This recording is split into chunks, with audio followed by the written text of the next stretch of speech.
Okay. Hi, everyone. Welcome to our coffee talk. Today's our third session.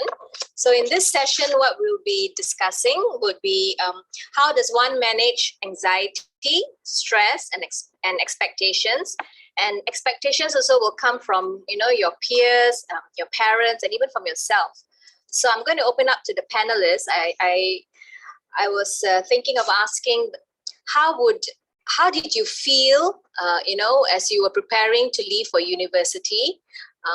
What were your feelings? What was going through your mind? Were you feeling excited? Were you thinking about what you're going to expect there when you reach uni?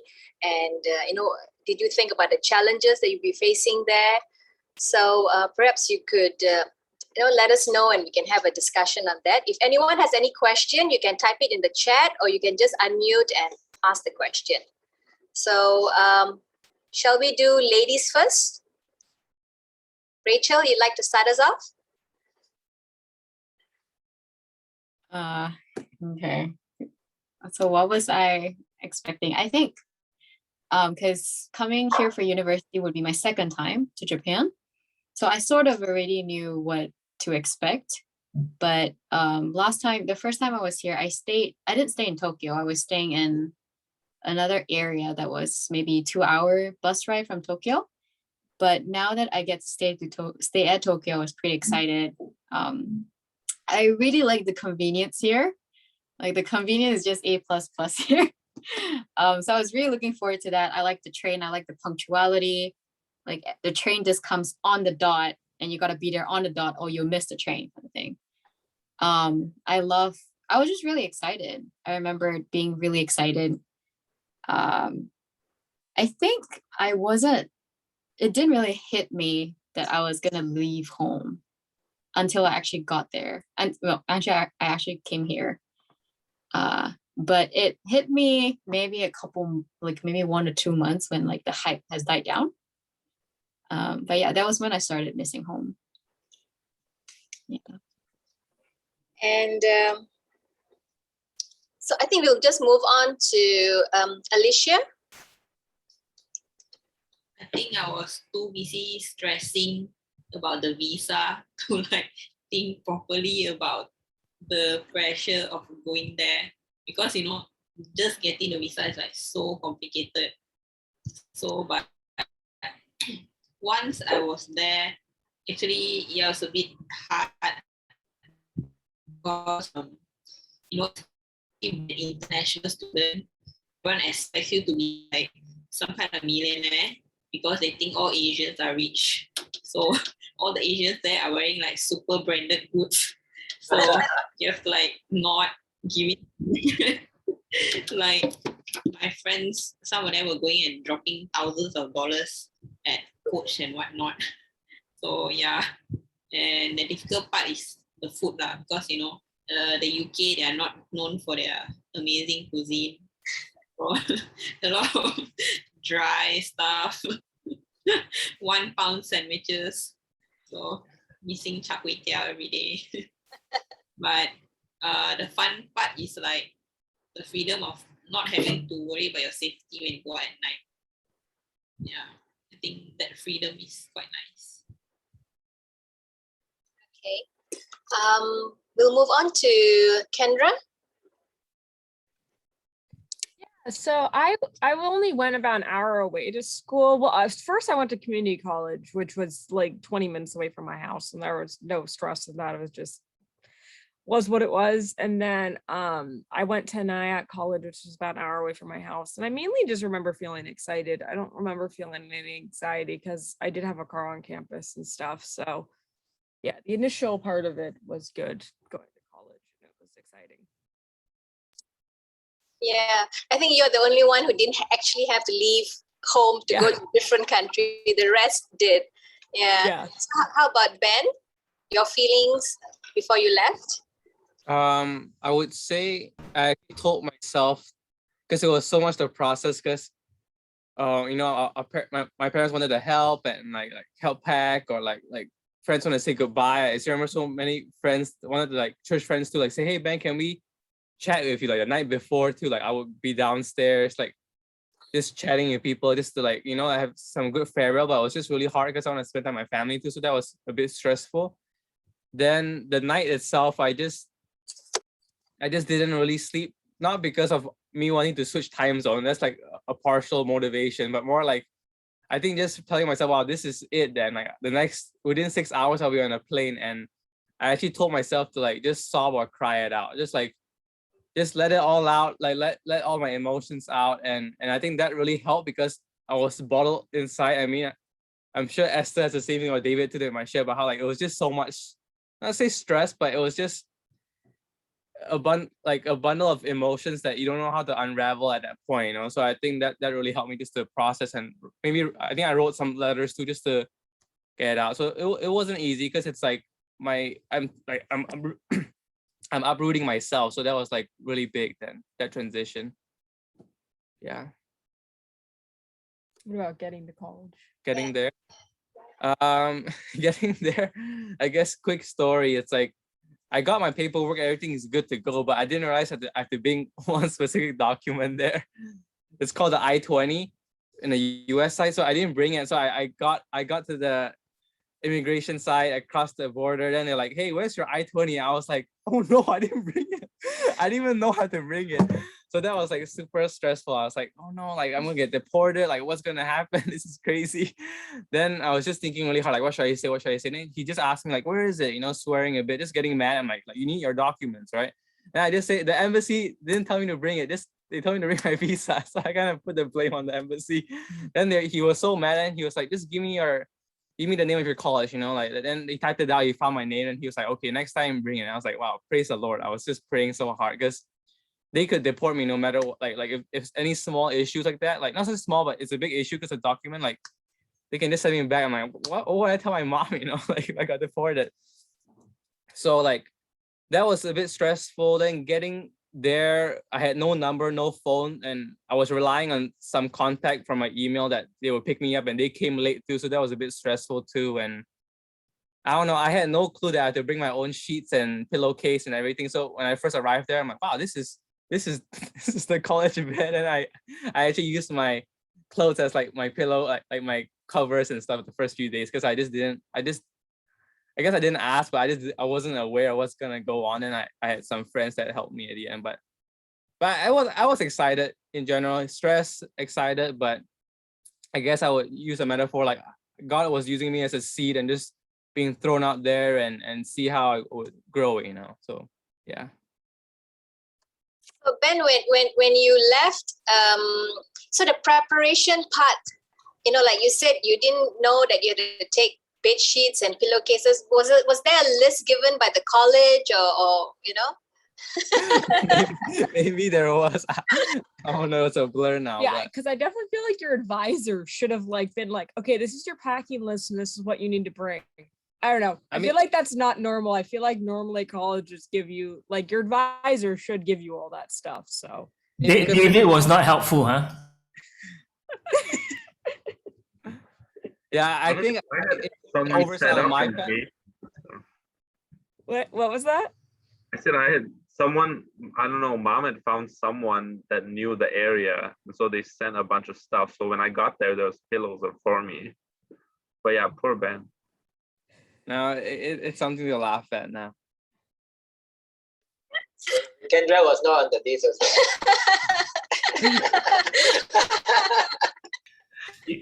well. Ben, Daniel Lim, I think, also had the same problem, right? Is that right, Janice? No bed sheet and... Not the bed sheet. I think it's like the mattress topper and all those. Yeah, he didn't know that he has to bring. And his the Tom's bed is really bad, I guess.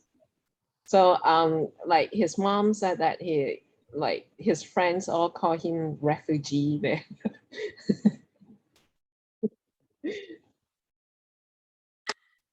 So it looks like, before you leave, the preparation is quite important. But the fact that you have to go all the way there, I mean, for foreign students, they didn't provide or give you a place where you could actually purchase, like a set so that you could use for your dorm or your place? Nothing, huh? I mean, like Esther's and David's college, they actually sent out emails about the bundles, but my school is just all like backwards, I guess. Yeah, it was there. It's been long known that the administration at Nyack College is This not is recorded, insistent- okay? Oh yeah, got that. Hopefully from no. Anyway, but yeah, the administration at Nyack wasn't the best. So leave it at that. I need this organized. Okay, We thanks. can edit. We can edit. Okay, David, I think you were the first to leave from this group of panelists. I think so, yeah, might be. Wow, I'm old. Well, I was gonna say that like I felt different than Ben because I don't think my leaving was that stressful. I don't remember it being. I just remember being very excited to go, just to like go and like have a new adventure. I was excited to learn new things. Sort of a nerd, still am. So just excited to meet professors and learn biology and chemistry. So I was very excited to get away. It was only till later that I realized like how hard it was. I think first 6 months was probably like honeymoon phase. I was always happy. Everyone was always asking me why I was smiling. I'm just happy. Like I really like being here. I mean, it was challenging in some ways, I would say. I mean, I think once I left home, I realized how spoiled I am. I realized that really everywhere I go, like Hong Kong, Australia, like the food just does not match Malaysian food. And you really have to leave Malaysia before you realize that. You know, most of my friends that have lived in Malaysia or visited Malaysia can appreciate and acknowledge the fact that like Malaysian food is very good. We get to eat so many different kinds of food from around the world, but also our own Malaysian food is, yeah, it just tastes very good compared to sort of greasy burgers and pizzas. So yeah, so I think we're very spoiled in that way.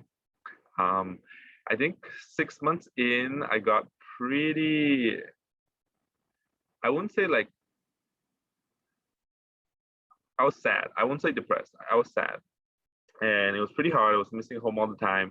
And my mom got a little worried about me. So she contacted the school. I later realized that. So, and I didn't know that because one day the RD, the resident director, emailed me. I was like, hey, can we like talk?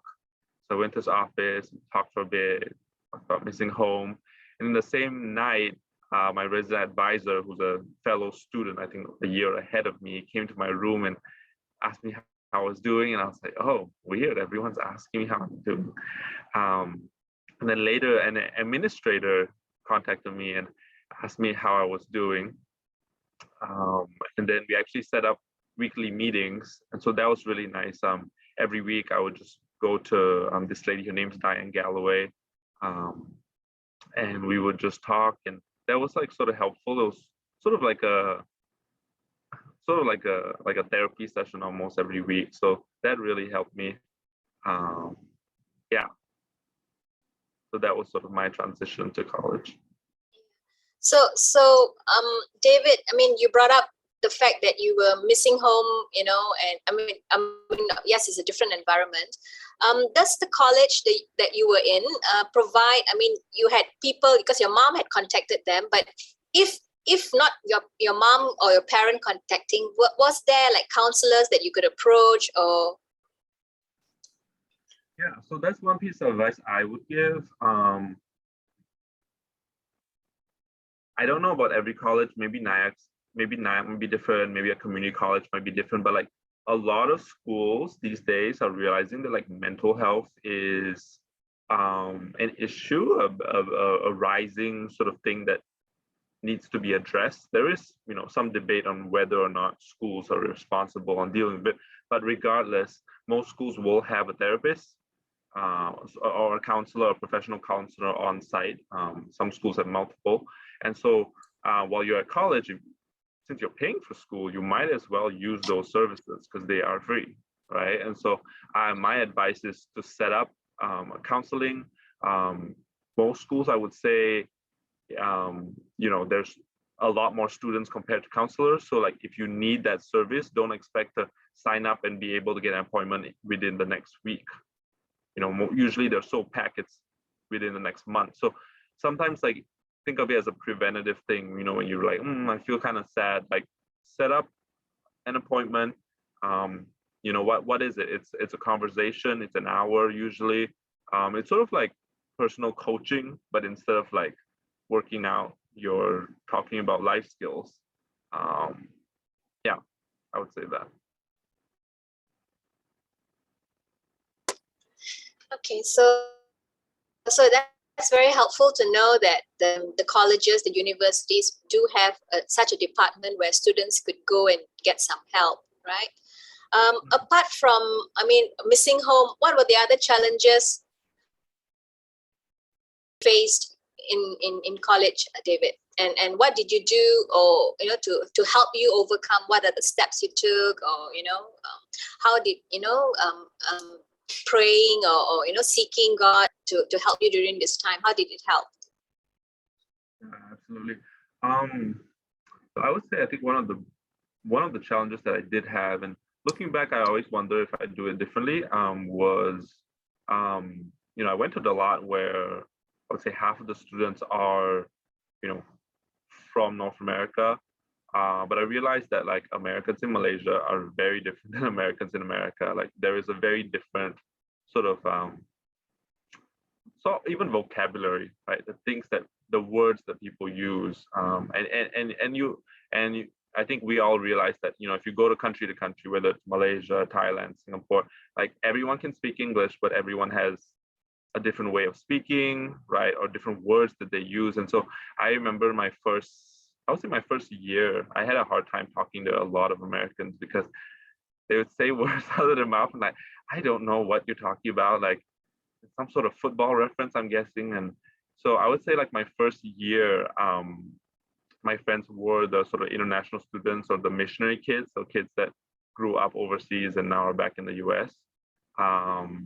Looking back now, I probably should have made more of an effort. I think my especially in my dorm, a lot of the other dorm mates tried to reach out and get me to like hang out with them. But I'd say I was just like, no, I just want to hang out with the other science kids or the international kids that I find easier to relate with. As opposed to sort of my prayer and spiritual life, I went to a Christian college. And so we had chapel every 3 days, 3 days a week. And on Sunday, I connected with a local family that took me to a church too. And yeah, I would say I really did enjoy that part of college. And personally, I highly recommend Christian colleges just because you get to be around professors that really help you grow your faith. And you learn, especially once I moved to the US, I learned about like there is a lot of like different denominations and different perspectives of the Christian faith. And so I think learning from all those different traditions have really helped me to deepen my faith and sort of help me figure out like what I personally believe in. And I think that has really helped me deepen my relationship with God. Oh, that's really good to hear, David. So I'll move on to Ben and Kyndra. Yeah, so what were the challenges that you faced in college, and what did you do to overcome them? Either one of you can start. I would say like I kept myself busy. Like it could be like a double-edged sword, like good and bad, right? Like because it's easy to numb your feelings or numb what you really want, what your underlying feelings are. But I would say like that was like my habit in in my high school too, or like even in church and everything. Like I just get really involved, so that definitely helps in terms of, I guess, transitioning and seeing what you want or what. And I would say the big part of it was finding like like-minded friends then, or like I guess I would use the term like kindred spirits in your life, like good people who not just are like, of course in terms of your beliefs is important, right? But like in terms of your lifestyle choices and your worldview, like I met my good friend when I was applying for some like like it's called Social Security. It's like some information with this international student, and he's from Poland, and he's like quick background, he's Catholic, you know, so it's like wow, like it's so interesting to have dialogue and just grow together and understand his faith and my faith, and how the Christian faith, we both share the Christian faith, but we just practice it differently. Of course, we have different views, right? But it's like just through him, and now we still stay connected, you know. And I was able to visit him, visit his family, and spend Christmas and winter with him in Poland. Like, so I think that's a big part about college too, or university, is finding people that, you know, that wow, like, this is someone that I will do life with and just be friends like for a long time, because we click so well, you know. So that's really key. Then finding your core group of friends. And a quick story is like every Thursday nights, I will go to this missionary like in residence house, like to do bonfires or what, and someone say, hey, like meet at the guy's dorm at midnight. We're gonna go hike up this place. Crazy, right? Midnight, right? I mean, we did that and go camping. And at the end, it was just 4 of us showed up, you know, and 4 of us became really good friends, and we just dormed together in a big room, and that really like paved the way. Like I still remember like camping out there, like watching the stars, just worshiping and singing, and I'm like telling these guys, I'm like, wow, like this is like the best feeling I've ever felt since I've been here, you know. And that was like really transforming to see like, wow, God, like you really just brought people to me that I can click so well. All of them are so different too, but at the same time we can all feel so connected, and that was like a big part of like my experience then. Yeah, it's really great. Yeah, so some challenges I face. So I've always kind of had like anxiety issues, like growing up and stuff. Like I would always get like stomach aches and like different things, and my mom didn't know what it was about. So I got to college. The first year was fine, but then I started getting like a lot of anxiety, like my second semester, and I think there were a couple of things that like contributed to it. I took a study abroad trip to the Philippines, and we were studying like human trafficking and like children and poverty and stuff, and it was like really heavy. And so I was there for 2 weeks, got back, immediately started school, so there was like no time to like adjust back to the time zone in the US. And I was also like maid of honor in my friend's wedding, so there was a lot of stress with that and trying to like plan things. So it was just like a super stressful semester, and like I definitely, looking back, there were things I could have done to like kind of preemptively kind of like help myself along and stuff. Like even what David was saying about like counseling and that kind of thing, like super important. I did end up going to counseling, but I wish I'd gone a lot sooner to like my school's counseling, because it's like nothing to be ashamed of, and it's just like David said, just like a conversation. You're just talking to this person, it's all confidential, like they're not gonna, you know, it's all confidential. And I know my voice keeps cracking. Morning. So yeah, that was definitely a challenge I faced, and it wasn't a whole lot of fun. And I would just, yeah, talk to your friends, talk to your dorm, the RDs and like your RAs and stuff, the resident assistants, and just like let them know what's going on, and just try to reach out and get as much support as possible. And yeah, don't be afraid to talk to people back home, call back home if you're going away to college and like university and that kind of thing. And yeah, Stay connected. yeah, stay connected, don't disappear. It's good advice. How about you, Rachel?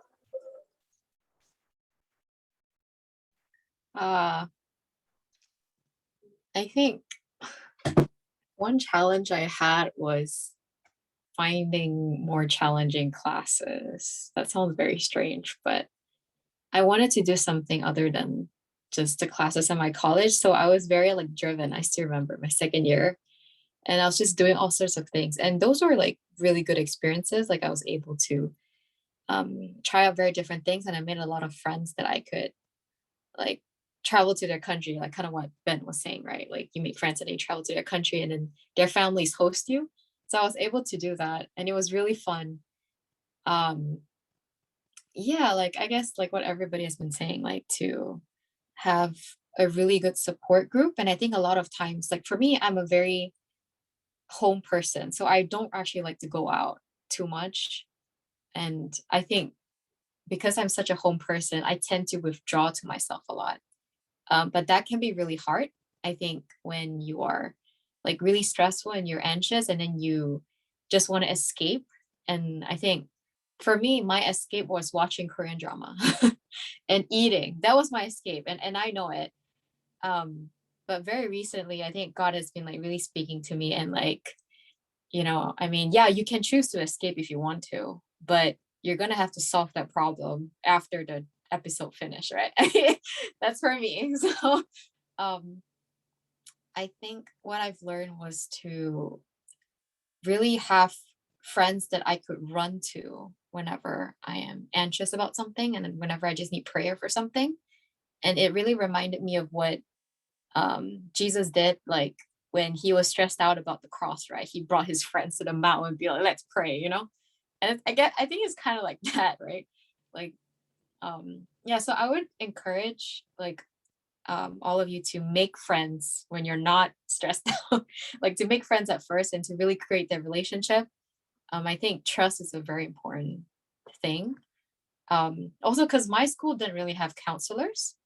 And even if they had, like, they were Japanese. So I think it was very hard for me because for me, it was like, how can a Japanese understand what I'm really feeling when I'm a foreign student and you're a Japanese? And my problem is like with Japanese people, but not all the time though, but I'm just saying, like, for me, it was hard to talk to them. And so I chose to speak to people who I knew would understand how I felt, but whom I also knew would steer me in God's direction. So like I was able to make a really, really good friend from BSF. I also recommend BSF, by the way, if you have BSF, because BSF was where I met my really, really good friend. And she's Singaporean, but yeah, like she's just been the person that I run to a lot when I am just stressed out about something and I really want to talk to someone. So I really recommend making relationships with people that you want to, like build a real friendship with. Yeah. Like what Ben said, people whom you can do life with. So, but I'm curious, before you went to Japan, I mean, so when you first arrived, I take it you didn't know anyone there. So how was it to make friends? How did you start? So my school had very few international students. And when we all arrived together, we had this orientation. And so my first friend was actually Singaporean. And I only made friends with her because she was speaking Singaporean. Like she was speaking Singlish. I was like, oh, wait, I know, I can understand. And so, yeah, that was how we actually made friends. Like, oh, like, hey, you're from Singapore and Malaysia. Oh, we neighbor. And they're like, that was how I made my first friend, actually. There were very few Malaysians / Singaporeans. But even now, like, both of us are really good friends. But yeah, I mean, just talking to people, going to orientations. Yeah, just, saying hi. So all these orientations you're saying was organized by the university, your college? Yeah, it's like a welcoming orientation. Right. So that helps. Okay. Thanks, Rachel. I also think it's good to suggest shopping together.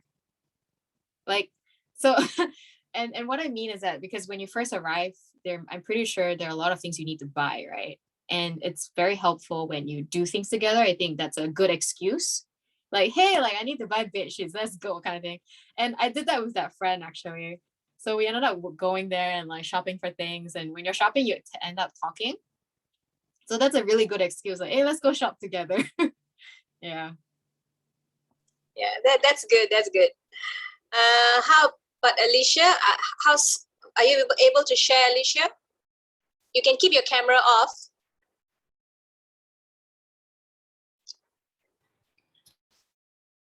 Yeah, sorry, but I didn't hear the question.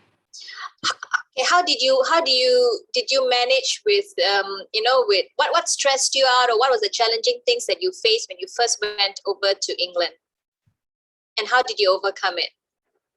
Yeah, so I think actually my parents didn't put any pressure on me, but what stressed me was the fact that my dad was paying like 100 over K just for me to be there for 1 year.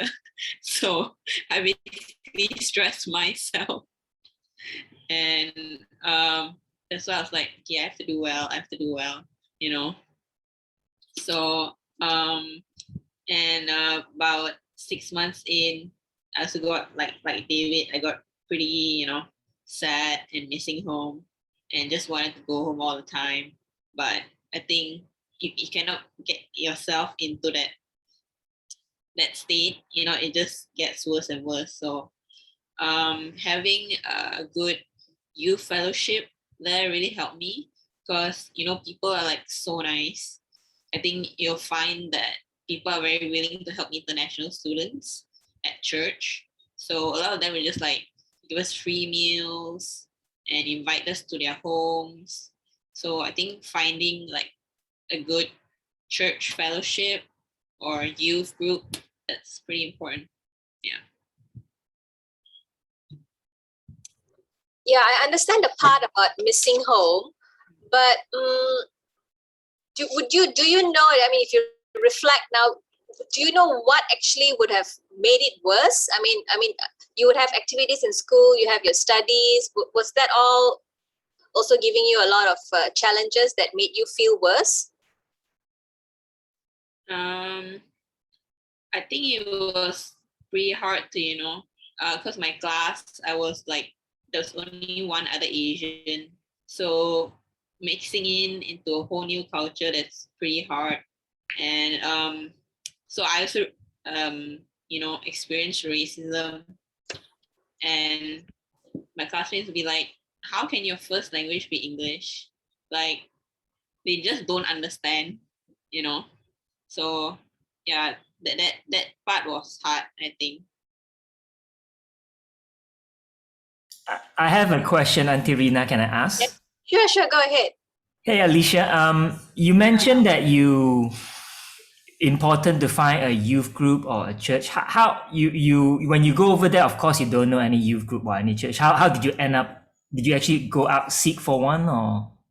Oh, because like in the first week, they have like a lot of, I don't know about other unis, but they have a lot of introductions to clubs in that week, and they have a lot of flyers everywhere. So like this youth group was just handing out flyers. So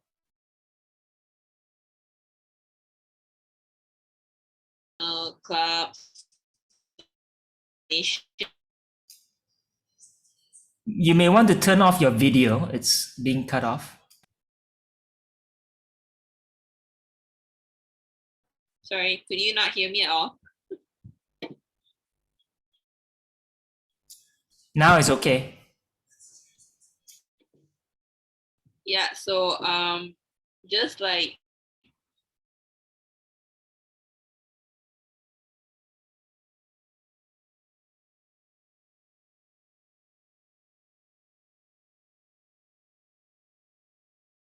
Yeah, I got disconnected again. Yeah, I think her connection is not very good. Okay. So I think we'll continue. I have one more question that actually Suin has a question that he wants to ask. Perhaps we can start with the gentleman. What were there? I'm sure there are, but what were the influences? I'm talking about the negative influences that you would have been exposed to, while you were in uni.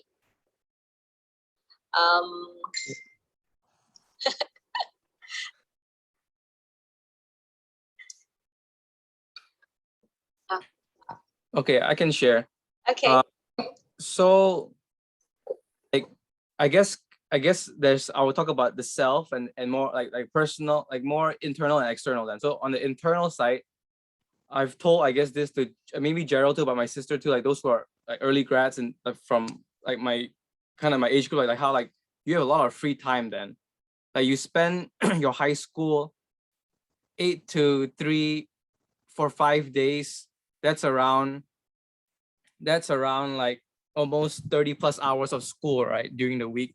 And that's not including sports or extracurricular activities, music classes, anything else, right? So you pretty much have like a 40 hour week schedule. But in college, if you're taking a certain amount of class credits, I feel like in general, like you might only have what 15 to 16 hours or maybe less. And of course the homework load is more, or it's more expected out of you, but you have to really realize that you have to really learn how to prioritize your time and plan out your week then. So I guess in terms of temptations or struggles like that allows for more opportunities for you to like, not say, you depending on how to use your time, it goes both ways, right? So and externally so that's more internal than like how you have so much free time, you have to figure out what to do, and sometimes too much free time is not good, right?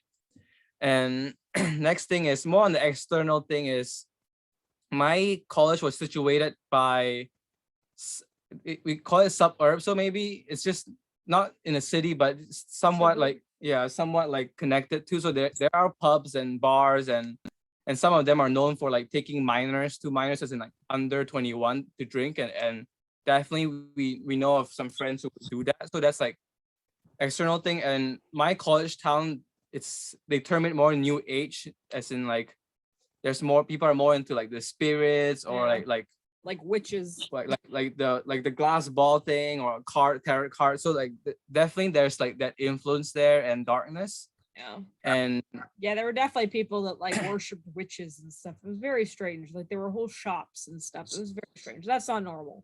But yeah, so that's more external. And I know people who were like smoking like weed too. So like it's like, so there are like that kind of like negative substance or influence there then. I mean, like I know someone who was doing athletics for the school, like he got suspended because he smoked something, and but I guess personally, like I'm thankful that growing up, like it's not something that tempts me. I think I would say that my biggest temptation, or like how I deal with stress, is overworking myself then, because that's how I can just not say forget about, maybe it's how I forget about things, but it's just I will put myself into work and just get so busy, and like I even told my dad. I told him he wasn't happy to hear that. I'm like, Dad, like wow, I started working and it's nice to work, He's like, wow, I sent you to school to study, to do well. I'm like, I'm still doing well. Like I've done my part, so that I'm responsible. But wow, working is definitely like,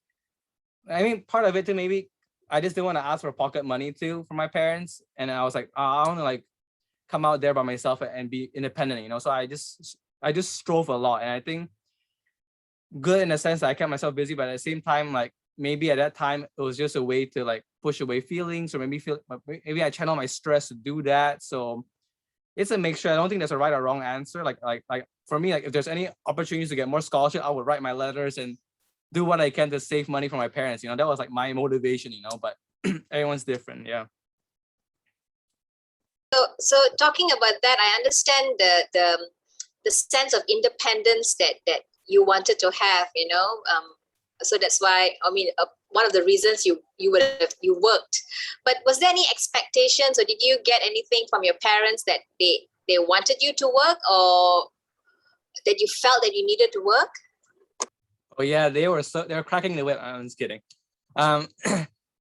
No, like my parents simply said like, yeah, like follow the faith, and keep it up with your faith, and definitely that's like one thing, And secondly is do well in school. Like they didn't say what grades you get, but just make sure you work hard and really like get the experience out of it, And of course, lastly, like just call them and talk to them, right? But definitely no pressure to work at all. Like my mom even asked me like, why you why so hard, Like it's like, why do you push so hard? Like I'm like, I don't know. I think it's just, I'm like, you mom, like like you say like why I do it, like you do it too, right? So it's like, it's a funny thing that we share, but like, yeah, nothing at all. Like they just wanted me to I mean, they didn't say I should find a wife too, but like no, like they were supportive, yeah, overall. Thanks, Ben. That's really helpful to know. Can I just ask Rachel? Rachel, what about you in Japan? I'm sure things would have been different. What are the negative influences? Temptation. Temptation, yeah. The funny thing is, like, I was very vocal about my faith, I think at the beginning. So my friends were very careful around me, actually. And it's very funny because so my friends would be like super careful to the point where if they accidentally find themselves using foul language, they would actually apologize. They'd be like, "Wait, I'm so sorry, I'm so sorry." It's like, don't get mad. I'm like, and it's really funny, but I think when I'm being more vocal about my faith, everyone's just very protective. I noticed, like they wouldn't speak about things that are not. I don't know how to explain it, but they would just keep me away from all those things. And I think in a way I was very blessed because I realized I'm actually very naive. And so my friends were really protective, even though they weren't like Christians or anything, but they knew that if Rachel knows about this, like, oh no, like she definitely doesn't know about this, so let's not teach her about this. So I think I was very blessed in that sense. Yeah, so in terms of negative influences, I guess there was one, and I think it was in my second year of university, but people wouldn't call it a negative influence, but I was very encouraged to be more Martha than Mary, if that makes sense. In terms of like, I have to be really busy. I have to keep grinding. Like I have to really do things, and I have to like be, I don't know, I just have to keep chasing after a passion, if that makes sense. And I think just being busy, like I really like the idea of being busy, I think, but I didn't understand the real reason why I was being busy, if that makes sense. And I think God was very gracious because after like in my second year, I was just so busy to the point where like everybody knows I'm super busy and they have to like book me like 2-3 weeks in advance or something like that to put them into my calendar. So I was very like organized. But it was very interesting because in my third year, God actually brought me to a year of rest where I didn't do anything. But yeah, that's a different story. But in terms of influence, I think I was very protective. I think God was very nice. Like he was very kind.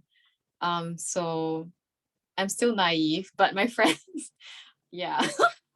Yeah. So I don't think I can't think of any negative influences, honestly. Okay, Uncle Sween has a question. He said, what were the things that your friends were doing that they didn't tell you? That's the thing, I don't know because they would so, like, so to them it's like they know that I think I don't know, I think they just don't tell me. They won't even invite you to those events, right? Because they knew. Yeah, they know that I wouldn't, yeah. Or if they invite me to such things, they wouldn't do those things. Whatever it is, to be honest, I still don't know. But yeah, I can tell that my friends were very protective though. Yeah, I think that was God's way of showing you that his hand of protection was upon you. Yeah, it was very interesting. Yeah. And did I hear it wrongly? These are like non-Christian friends. Yeah, these are non-Christian friends. They're like, we cannot destroy her purity kind of thing.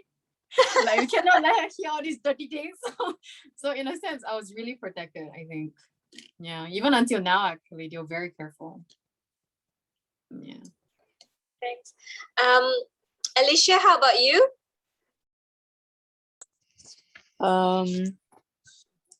I did get into like, how to say, murky waters a little bit, but luckily didn't have any, lasting effect on me. Hello, can you guys hear me? Yeah, we heard you. Okay. Yeah. So like, I did have friends that would like drink a lot, and I would just like kind of sit in the corner, but like it's never been my thing, so I just like kind of, okay guys, you guys do what you want, but like I just found that all very off-putting. So like I just like probably went once or twice. This happens at uni, but yeah, mostly no. And there's a lot of people doing weed also, so yeah, uni is quite scary. Experimental time. Yeah. Do you think there's any sorry, Auntie Reena, can I ask a question? Yeah, go ahead, go ahead. Do you think there's any difference because you are female or male, whether there's a different like expectation of drinking, participation in weeds and all this? And any difference or it's the same, you think? I think boys tend to try it out more. I think they are drawn more to these kind of things.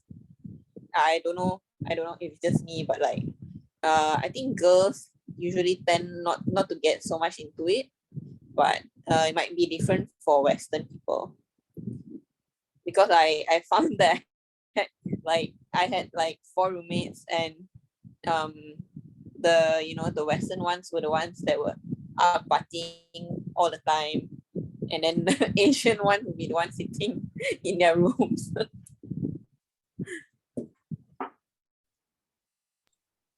So yeah. Alicia, did it cause you any stress? You know, the fact that if you didn't want to go and you didn't want to participate, did that put any burden or stress upon you, peer pressure, you know? Yeah. Definitely that was like I honestly didn't even want to like try clubbing the first week I went there, but my roommates were like, "Oh, what are you doing? Come on, like you're all alone. Come, let's dress you up and all that." So like it's very hard to say no to people, you know, especially when you're in a new country and you don't want to seem like some boring person. So yeah, have to have strong willpower.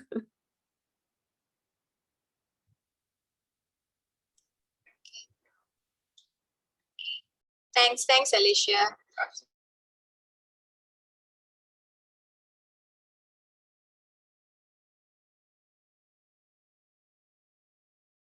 Experience, negative influences.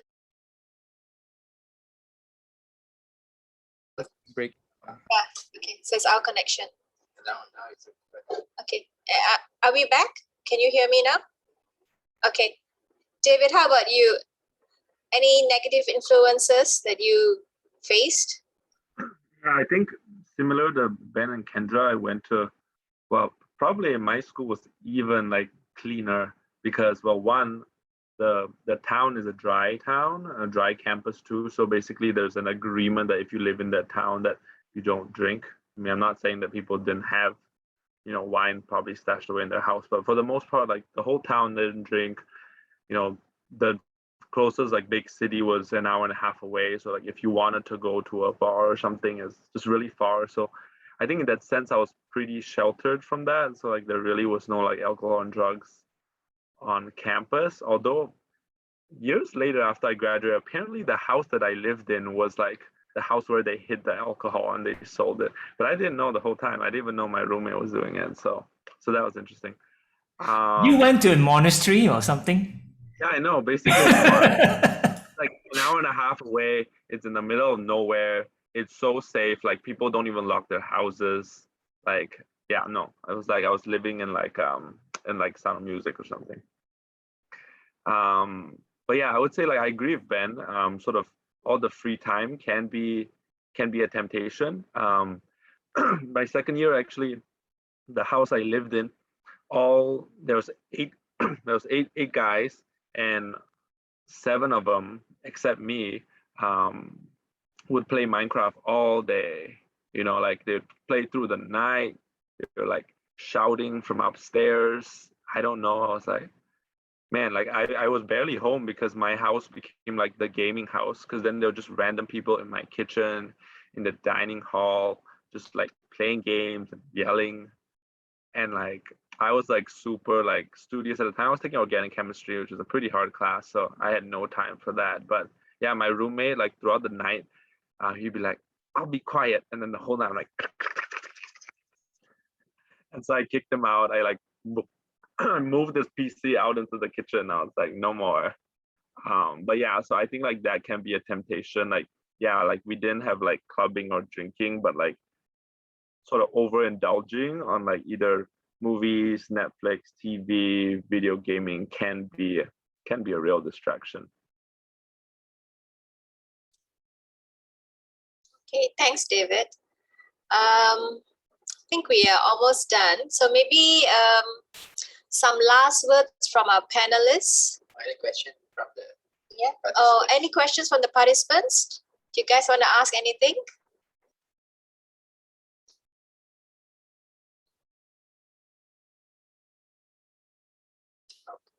No? Okay. All right. Okay, Uncle Chun. Yeah, I have one question for Alicia because initially she went to KL, right? Or in Penang only? No, I was in Penang. Okay. Yeah. So during that year when you were in Penang, anything that from those years that you want to share with the group? Because not everyone will go to overseas immediately. Yeah. Actually, I feel like the peer pressure here is even worse because, I mean, especially for Penang, everyone knows everyone. So like, especially with social media, there's this real like whole need to, be Insta famous and whatnot. So I went to KDU, which is known for being a pretty like materialistic, shallow kind of uni, sorry to say. So yeah, I didn't really enjoy it much here because everyone was just trying to, impress each other. So yeah, but I think staying at home isn't a bad thing, for those who like just want to go overseas because, free food and your mom cooks for you.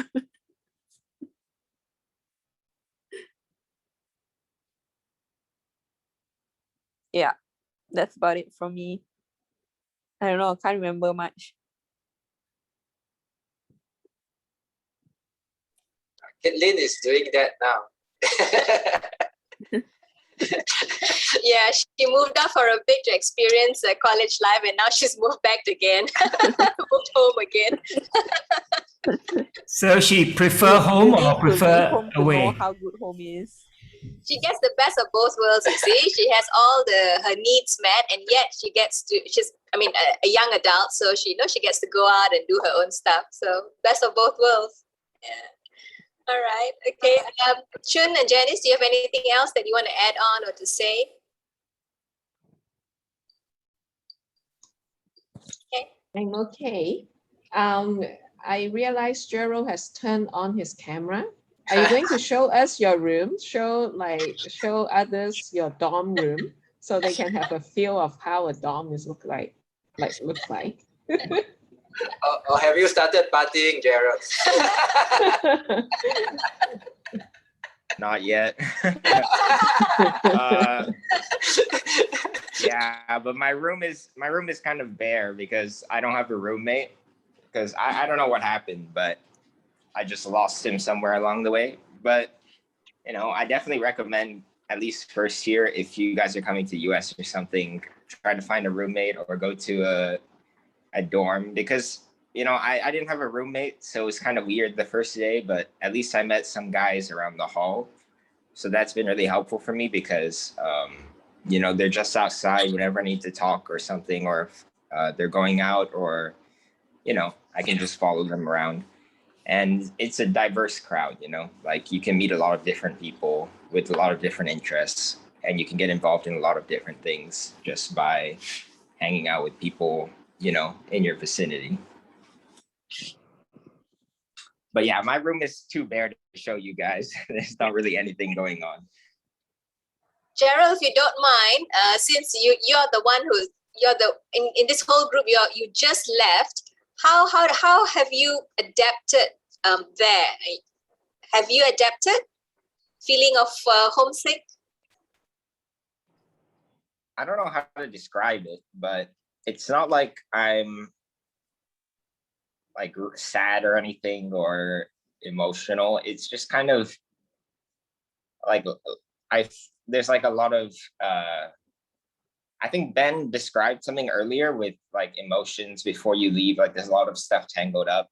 So I'm probably right now at the point where I'm still trying to untangle all those emotions, but it's like unraveling slowly, but I'm realizing there's even more emotions that I've buried underneath, So it's a process, but I'm I'm definitely not close to done. Thanks for sharing, Gerald. Appreciate that. Yeah. All right. I think we've come to the end of our discussion. So if there are no questions, then we'll call it an end tonight. Yeah. Thank you so much, Rachel, David, Ben, Kyndra, and Alicia. Yeah. Thanks so much for your sharing, and we'll see you guys next week. Bye. Thank you. Thank you. Thank you.